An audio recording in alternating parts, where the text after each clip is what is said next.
Waouh! Salut tout le monde! Je suis trop content d'être là aujourd'hui. Vous savez, on parle souvent de la Bible, mais parfois on a l'impression de ne rien comprendre ou que Dieu ne nous parle pas vraiment.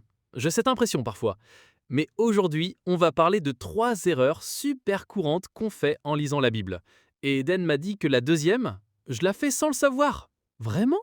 Oui, c'est une réalité pour beaucoup. La première erreur est simple, c'est de lire la Bible sans prier d'abord.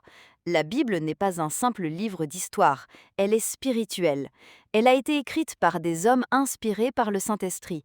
Et comme le dit 1 Corinthiens 2,14, l'homme naturel ne reçoit pas les choses de l'Esprit de Dieu. Même une courte prière, demander à Dieu d'ouvrir nos yeux, peut faire une différence immense. C'est tellement vrai. J'oublie tout le temps de faire ça. Mais ça m'étonne que tu dises que la deuxième erreur est la plus courante et que je la fais. C'est quoi alors? Je suis super curieux. La deuxième erreur est vraie, et celle que je vois le plus souvent, c'est de sortir les versets de leur contexte. Par exemple, je puis tout par celui qui me fortifie. Philippiens 4,13. Beaucoup pensent que ça signifie réussir tous leurs projets, mais Paul parlait en fait de supporter la souffrance et les manques.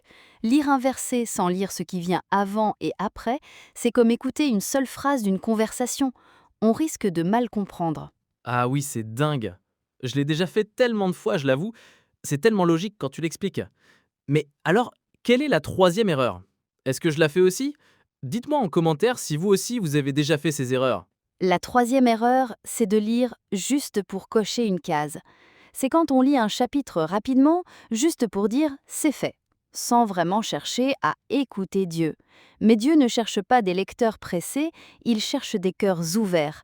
Mieux vaut lire 5 versets avec attention que 3 chapitres en pensant à autre chose, comme nous le rappelle Josué 1,8. Que ce livre de la loi ne s'éloigne pas de ta bouche, médite-le jour et nuit. La Bible se médite et vrille. Elle ne doit pas seulement être lue. Waouh! Prier avant, lire dans le contexte et lire avec son cœur. C'est tellement clair maintenant. Merci Eden.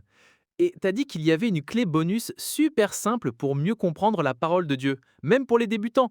Dis-nous vite, je suis impatient. Oui, la clé bonus est simple. Gardez un petit carnet et après votre lecture, écrivez une phrase ou une question qui vous vient à l'esprit. Cela aide à réfléchir, à retenir et à se laisser transformer.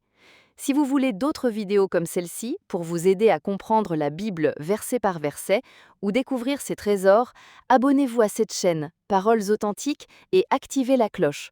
On ne fait pas qu'expliquer la Bible ici, on la vit. À très bientôt pour la prochaine vidéo.